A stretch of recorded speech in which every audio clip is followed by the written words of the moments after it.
연금은 생존일 뿐 생활비가 아니라는 점이죠. 앞에서 첫 번째 화두로 퇴직은 망각의 시작이라고 말씀을 드린 바 있는데요. 그보다 더 무서운 건 따로 있습니다. 그것은 돈이 끊기는 순간 존엄도 끊긴다는 사실이죠.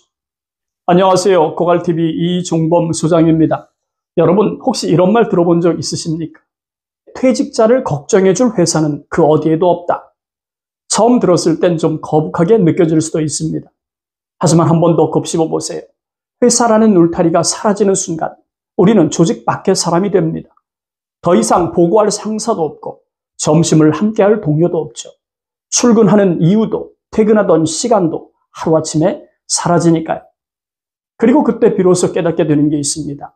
이제 나를 챙겨줄 곳은 그 어디에도 없다. 이 말은 결국 정년이란 제도를 통해서 회사가 나를 스스로 살아가라고 세상에 던져버렸다고 말해도 틀린 지적은 아닐 겁니다. 냉정한 표현이지만 딱히 부정하기도 어려운 게 사실이니까요.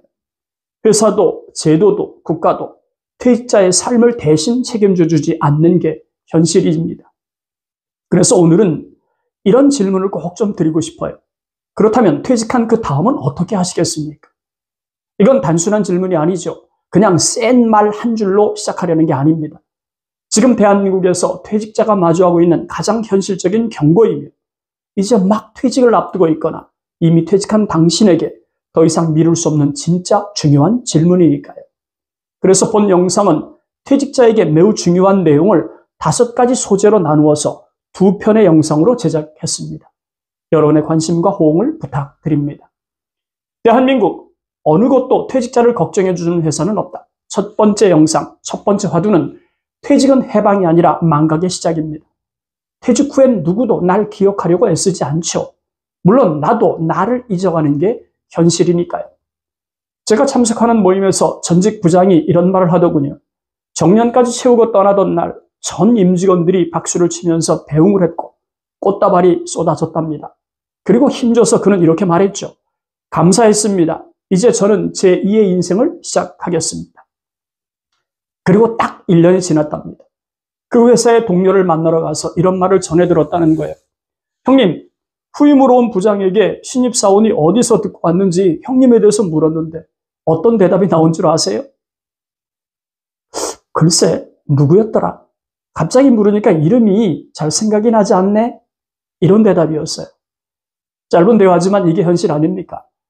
저도 퇴직한 지 1년 간 넘었을 때 전 직장에 간 적이 있었어요. 어떤 직원이 어떻게 오셨냐고 묻더라고요.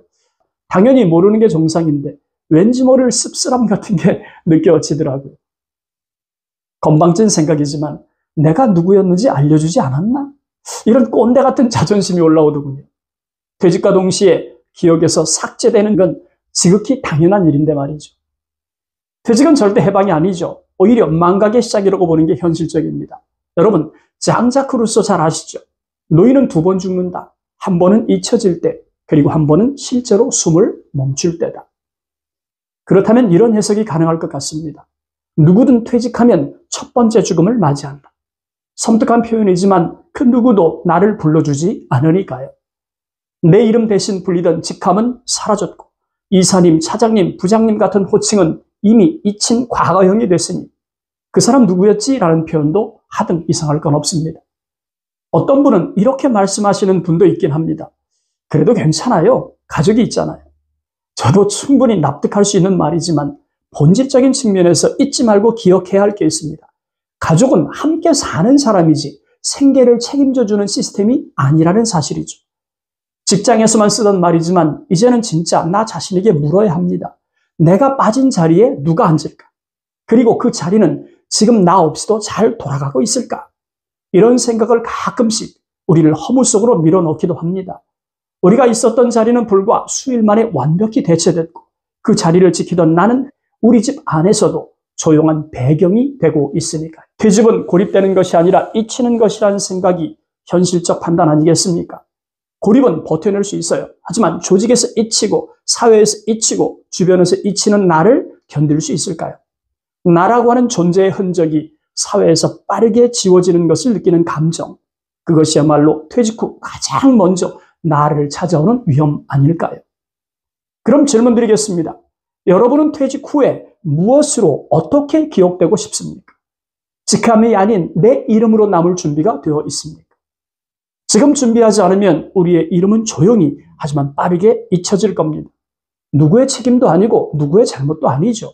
어떤 이유가 되었든 퇴직 후를 준비하지 않았던 사람들이 마주해야 할 현실일 뿐입니다.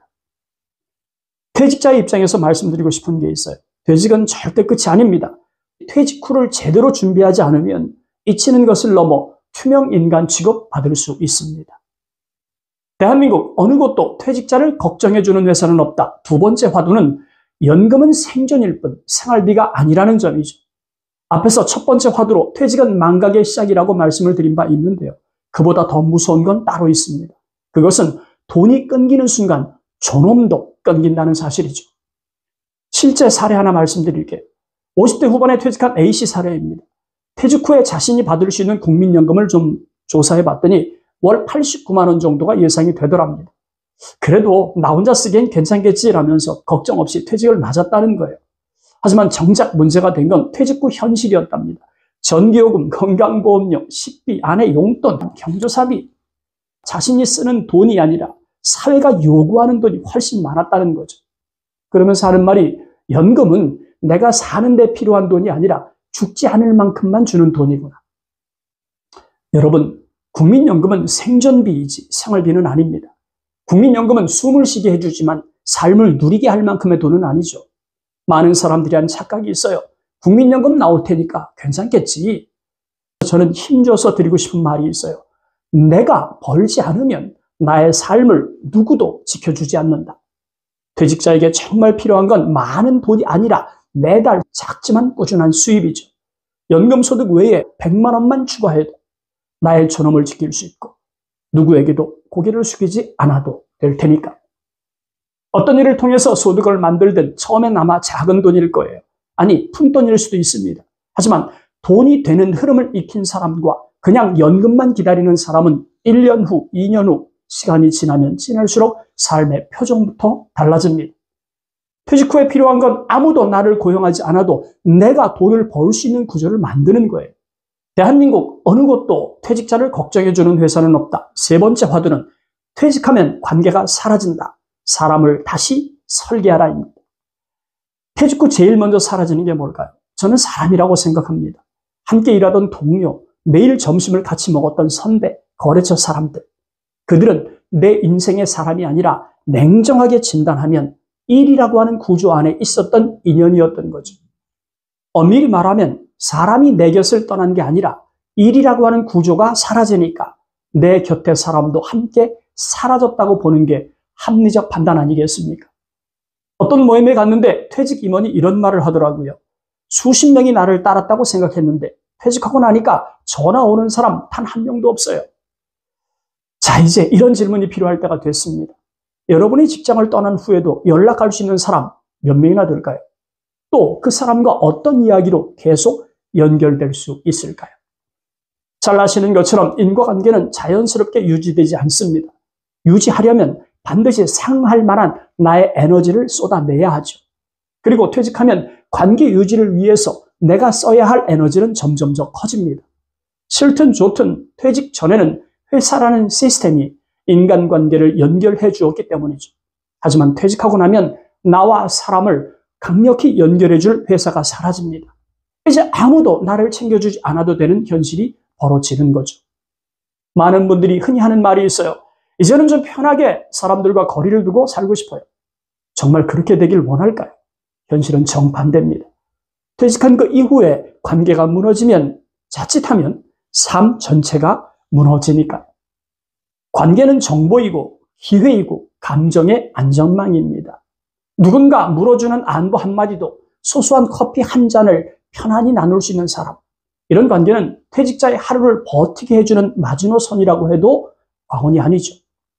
그래서 저는 이런 말을 자주 합니다. 퇴직한 그 이후에 제일 먼저 해야 할 재설계는 사람 설계라고요. 하루에 한 명이라도 안부 메시지를 보내세요. 여러분이 먼저 주도해서 카톡방을 만들어 보는 겁니다. 주변에 퇴직자 커뮤니티, 지역활동 모임이 있으면 적극적으로 참여해 보세요. 처음엔 어색하겠죠. 안 해본 걸 하려니까 당연히 못 적을 수 있어요. 하지만 내가 먼저 다가가야 그들도 나에게 다가온다는 사실을 잊지 맙시다. 여러분, 혹시 이런 말 들어보셨을까요? 돈은 잃으면 다시 벌면 되지만 사람을 잃으면 다시 오지 않는다. 이 말은 퇴직 이후에 더 절실하게 다가옵니다. 나의 노후를 외롭지 않게 해줄 특별한 자산은 통장의 잔고가 아니라 내 연락처 안에서 나와 연결된 끈이 든든하게 존재하는 살아있는 이름이란 점을 강조하고 싶네요. 대한민국 어느 곳도 퇴직자를 걱정해주는 회사는 없다. 첫 번째 영상을 마치기 전에 이런 제안을 드리고 싶습니다. 퇴직 후에 사람을 붙잡는 사람은 외롭지 않고 사람을 잊는 사람은 결국 스스로 잊히게 된다. 대한민국 어느 곳도 퇴직자를 걱정해주는 회사는 없다. 두 번째 영상에서 뵙겠습니다. 감사합니다.